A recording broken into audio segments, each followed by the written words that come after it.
Shalom, selamat pagi Bapak Ibu yang terkasih. Kembali lagi kita akan merenungkan firman Tuhan dalam Sapa Jemaat GKI Maleo Raya. Namun sebelum kita mau mendengarkan firman Tuhan, mari kita bersatu dalam doa. Mari kita berdoa. Allah Bapa yang bertata dalam kerajaan surga, puji dan syukur Tuhan, pada hari ini Engkau telah kembali mengizinkan kami untuk dapat melanjutkan pelayanan kami di dunia ini bagi kemuliaan nama-Mu Tuhan. Sebentar Tuhan, kami akan mendengarkan firman Tuhan. Bimbing kami Tuhan dalam kami membaca, mendengarkan, serta melakukan firman-Mu dalam kehidupan kami. Inilah Tuhan doa kami yang kami panjatkan dalam nama Yesus Kristus. Kami berdoa dan mengucap syukur. Amin. Ya Bapak Ibu, selamat pagi.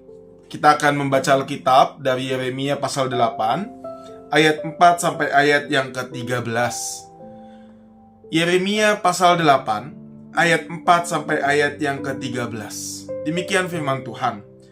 Engkau harus mengatakan kepada mereka, beginilah firman Tuhan, apabila orang jatuh, apakah ia tidak akan bangun kembali? Apabila orang berpaling, apakah ia tidak akan kembali? Mengapa bangsa ini berpaling? Seisi Yerusalem berpaling terus-menerus. Mereka berpegang pada tipu daya, mereka menolak untuk kembali. Aku telah memperhatikan dan mendengarkan mereka, tidak berkata jujur, tidak seorang pun menyesali kejahatannya, dan berkata, apa yang telah kulakukan? Mereka berpaling lari di jalur sendiri, seperti kuda yang menerjang masuk ke dalam pertempuran. Bahkan burung ranggung di udara mengetahui musimnya. Burung tekukur, layang-layang, dan bangau menuruti waktu kembalinya. Tetapi umatku tidak mengetahui hukum Tuhan. Bagaimana kamu dapat berkata, kami bijaksana dan kami mempunyai Taurat Tuhan? Sesungguhnya pena ahli Alkitab yang pun penuh dusta sudah membuatnya menjadi dusta. Orang bijaksana menjadi malu. Mereka terkejut dan terperangkap sesungguhnya. Mereka telah menolak firman Tuhan. Hikmat apa yang ada pada mereka? Sebab itu mereka akan memberikan istri-istri mereka kepada orang lain, ladang-ladang mereka kepada penjajah. Sebab dari yang terkecil sampai yang terbesar, semuanya mengejar keuntungan, baik nabi maupun imam. Mereka mengobati luka putri umatku, seolah-olah luka ringan. Katanya, damai sejahtera, damai sejahtera. Padahal tidak ada damai sejahtera. Seharusnya mereka merasa malu, sebab mereka melakukan apa yang menjijikkan. Akan tetapi, mereka sama sekali tidak merasa malu dan tidak tahu malu. Sebab itu mereka akan rebah di antara orang-orang yang rebah. Mereka akan tersandung jatuh pada waktu mereka dihukum. Firman Tuhan, aku mau memungut hasil mereka. Demikianlah firman Tuhan. Tetapi tidak ada buah anggur pada pohon anggur, tidak ada buah ara pada pohon ara, dan daun-daunan sudah layu. Sebab itu apa yang kuberikan kepada mereka akan lenyap dari mereka. Demikianlah pembacaan Alkitab kita pada pagi hari ini. Nah Bapak Ibu, pernahkah ya Bapak Ibu bersama dengan rombongan ya menuju suatu tempat dari kota asal menggunakan yang namanya GPS ya. Si supir yang mengendarai ya kendaraan selalu yakin bahwa GPS lah yang paling benar dalam memimpin mereka menuju tempat yang mereka tuju. Nah, tibalah Bapak Ibu pada suatu persimpangan jalan menuju lokasi tersebut.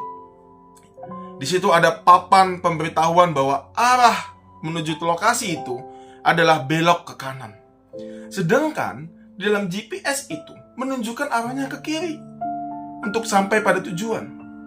Nah, kemudian semua penumpang pada saat itu mengingatkan untuk mengikuti arah yang diberitahukan oleh papan pengumuman tersebut. Ya. Kemudian, sedangkan beda dengan supir ini. Supir ini tetap yakin, ya, tetap berkeyakinan bahwa kiri itu arah yang paling benar dari GPS yang supir itu pakai. Kemudian akhirnya Bapak Ibu masuklah, ya, mobil tersebut, ya, masuklah supir itu ke dalam jalan yang sempit dan berada di tengah-tengah sawah, dan itu jalan buntu. Mereka tidak lagi dapat melanjutkan perjalanannya. Ya mau tidak mau, Mereka harus kembali ke persimpangan tadi dan butuh waktu kurang lebih 30 menit hanya untuk memutarkan mobil mereka ke arah dan keluar dari jalan yang sangat sempit tersebut. Nah, oleh karena itu Bapak Ibu, tema kita hari ini adalah sok tahu, sok benar. Nah, sok tahu dan sok benar ini Bapak Ibu ternyata berujung pada kesesatan. Ya. Hal ini menjadi gambaran juga dalam arah iman dan laku hidup kita. Tidak jarang Bapak Ibu kita merasa bahwa diri kita mengetahui banyak hal dan sehingga kita merasa paling benar. Lalu tidak mendengarkan suara-suara dari orang lain. Karena kita merasa kita paling benar, kita tahu segala hal. Maka suara-suara yang lain tidak kita pedulikan.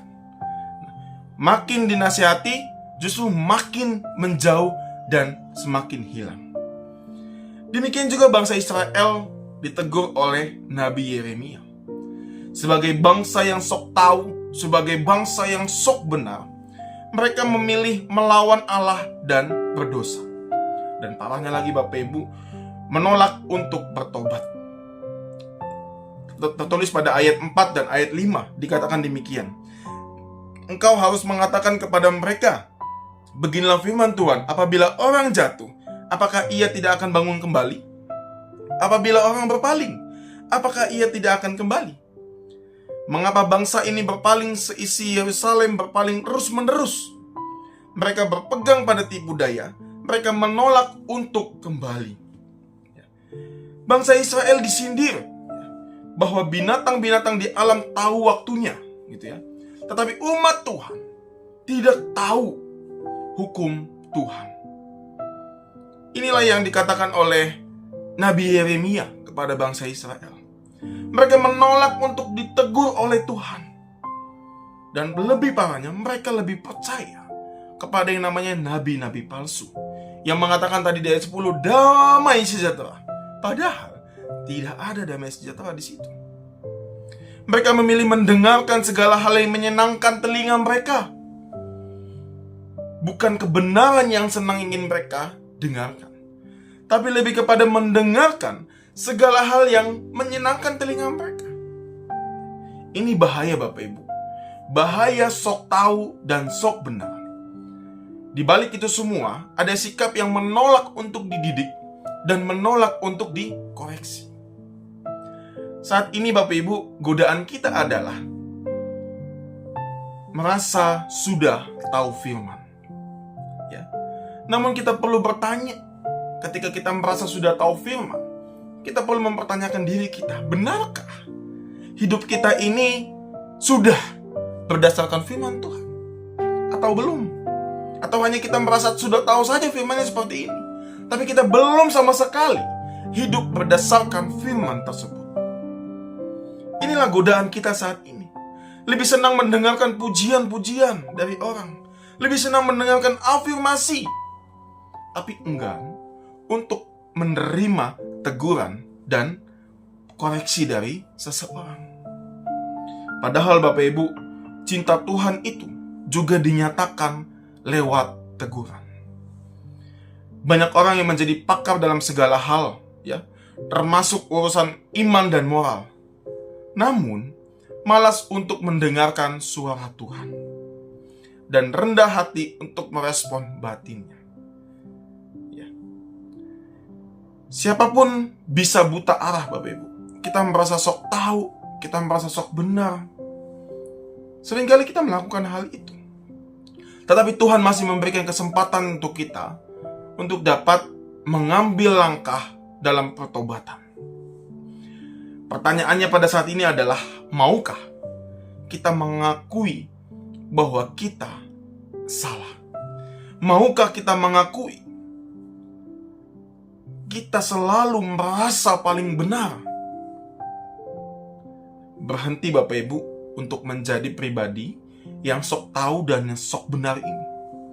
Dan marilah mulai, ya, seperti yang Tuhan ajarkan kepada kita, milikilah hati yang penuh dengan kerendahan hati. Kerendahan hati membukakan diri kita justru untuk terus menyambut cinta Tuhan. Ya.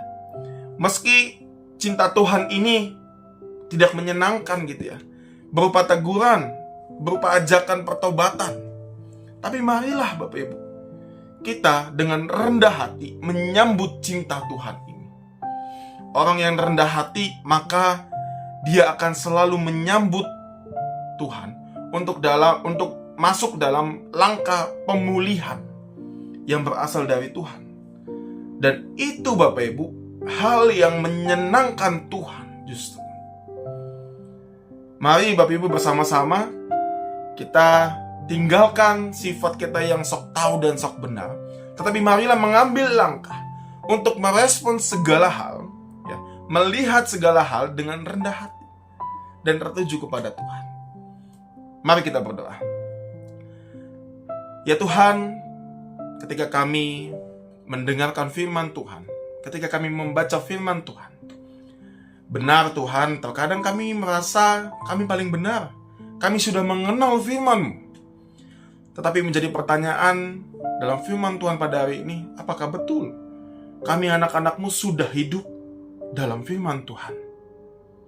Maka Tuhan, kami mau belajar dan kami membutuhkan bimbingan-Mu dalam kami berproses hidup dalam firman Tuhan, sehingga kami mengenal Engkau dan kami juga hidup di dalam Engkau. Inilah doa kami ya Tuhan yang kami panjatkan. Dalam nama Yesus Kristus kami berdoa dan mengucap syukur. Amin. Ya demikian Bapak Ibu, sapaan firman Tuhan pada siang hari ini. Kiranya Tuhan Yesus memberkati kita sekalian.